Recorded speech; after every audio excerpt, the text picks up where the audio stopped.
na yung dealer na inamin naman ng mga Diskaya, ang pinagkukunan nilang kanilang luxury vehicles ay yung company na involved sa pagpasok dito ng Ducati na hindi nagbayad ng tax kaya hinila kasi in-expose ko yon.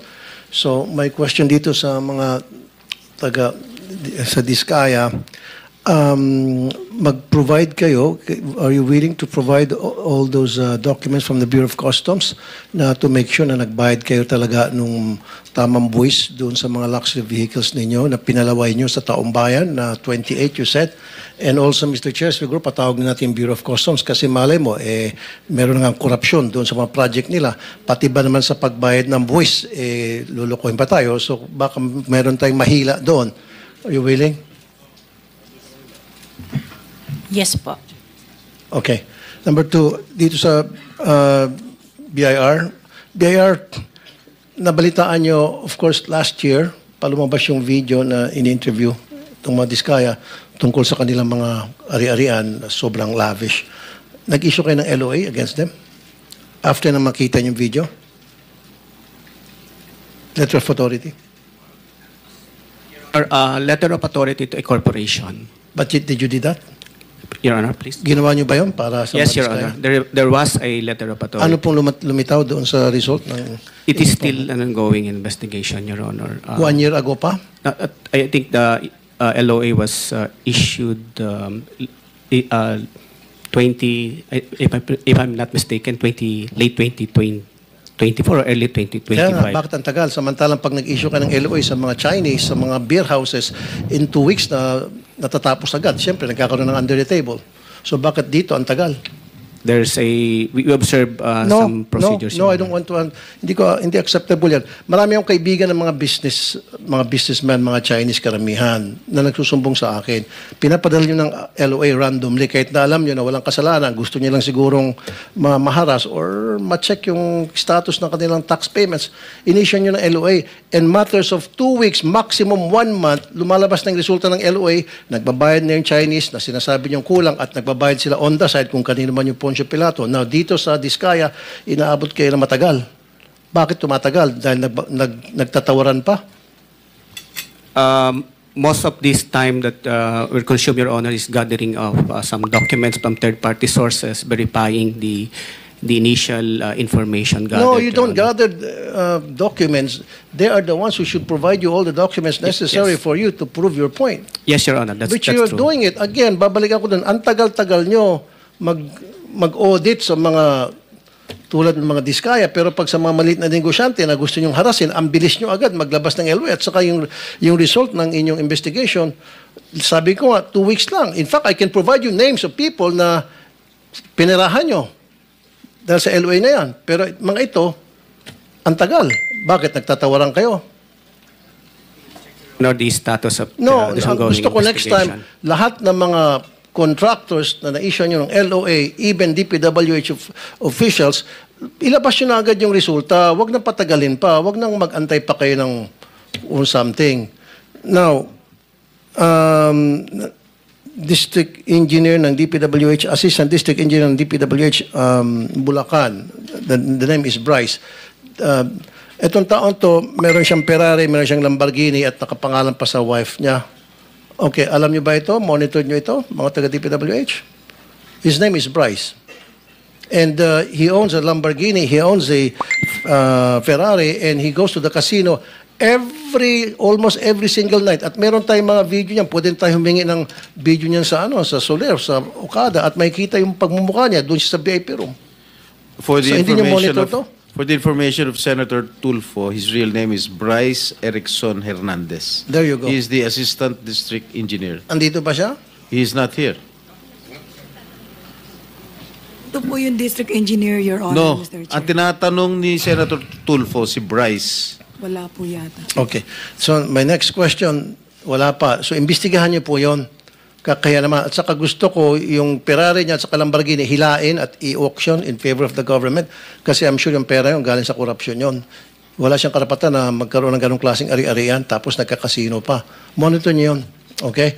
Now, next. Iloilo City Mayor Raisa Treña said flood control projects in Iloilo under St. Timothy and Alpha and Omega are non-functional.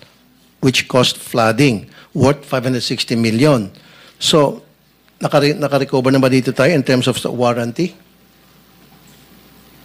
DPWH?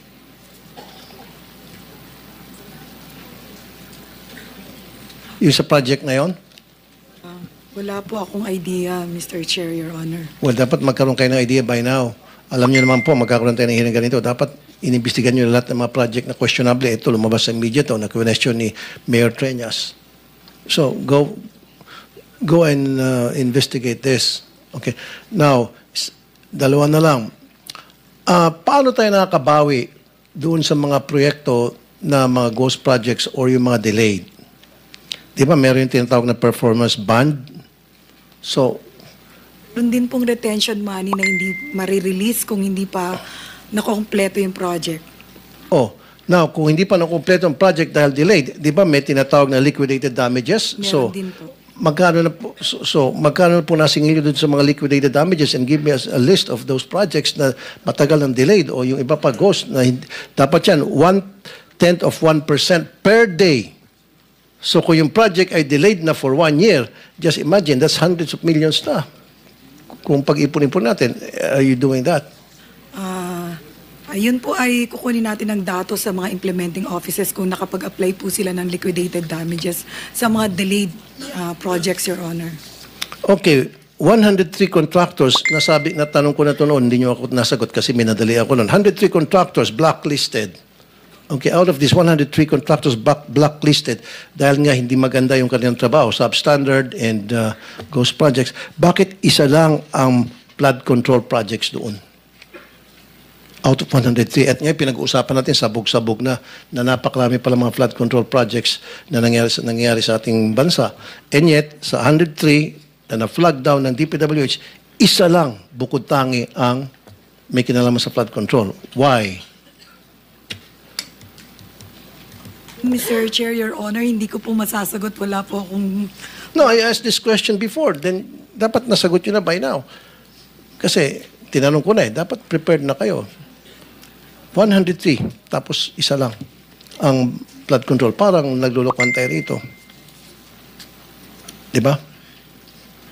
So, next time, siguro, Mr. Chair, obligahan natin mga ito na pag susunod na hearing, i-provide nyo sa amin ng reason kung bakit sa 103, isa lang ang flood control project na ano nyo, na flag down. I-flag ko po sa Director ng Procurement Service, Your Honor, Mr. Chair. Sino siguro sa DPWH in charge of that? Maybe you have to research and ask. Procurement Service po yung ng Central Office po yung in charge ng siguro pagre-recommend.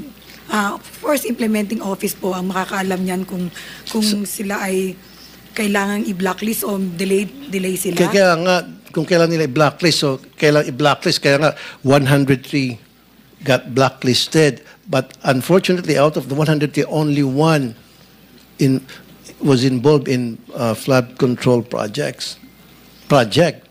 So ano nangyari doon sa iba? Na pinag-uusapan natin ngayon by the hundreds na. Tama? You follow me?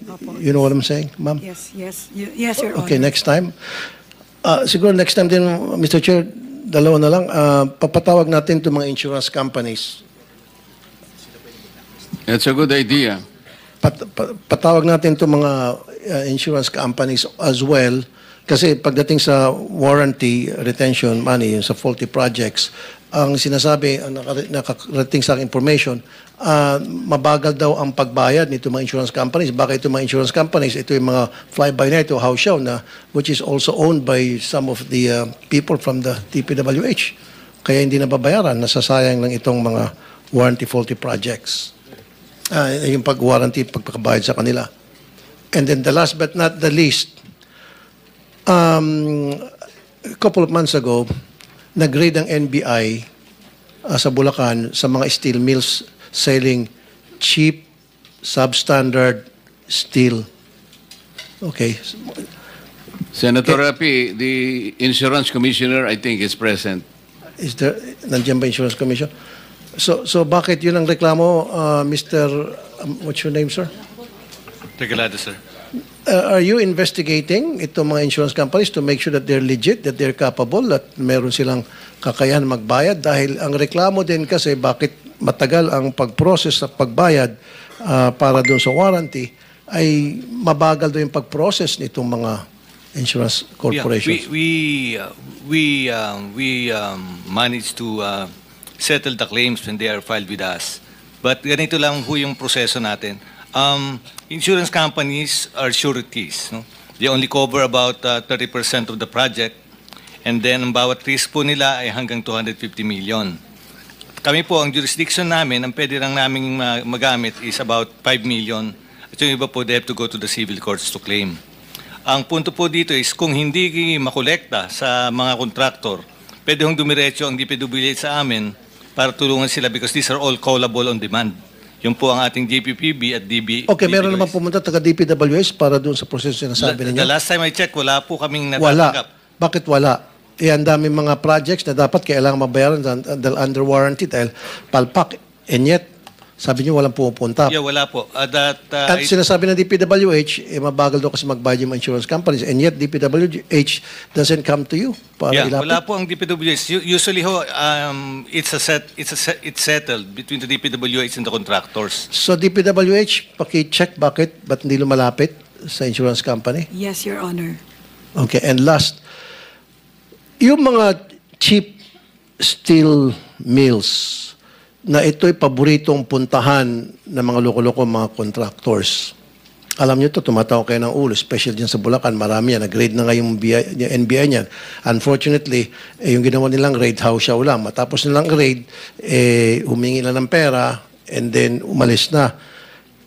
Ito ang nakakatakot dahil Mr. Chair, especially mga earthquakes, di ba, in-expect natin na pwede mangyari anytime. Pati sa mga kalsada rin, ito yung mga galing China, na mga, in fact, ba na ito sa China, ito mga steel products. Alam niyo po ito, bakit hindi niyo po ito pinagre-raid? O bakit hindi niyo po ito pinapapasara? At patuloy pa rin po kayong nagiging parokyano ng mga steel mills na ito. Siguro sir, may tatanong ko yan sa aking mga kasamaan na nasa distrito, yung sinasabi niyong Bulacan District, o kaya sa Regional Director po ng Region 3 na nakakasakop nun. Dahil ngayon ko lang po din narinig yung NBI na ni-raid, na nag-raid or something. Ngayon ko lang po narinig. So, ibig sabihin, NBI hindi gumawa ng coordination sa inyo to inform you na, hey, maraming mga steel mills sa buong bansa, kasama din yung Bulacan, i-raid namin dahil ito ay bilihan ng mga kontraktor ng DPWH ng mga substandard materials. Sa opisina ko po, walang nagko-coordinate. Baka po sa opisina ni former Secretary Bonoan. Siguro, Mr. Chair, next time, invite din natin DPWH saka DTI. I mean yung DTI and NBI. Yes, I think we will do that.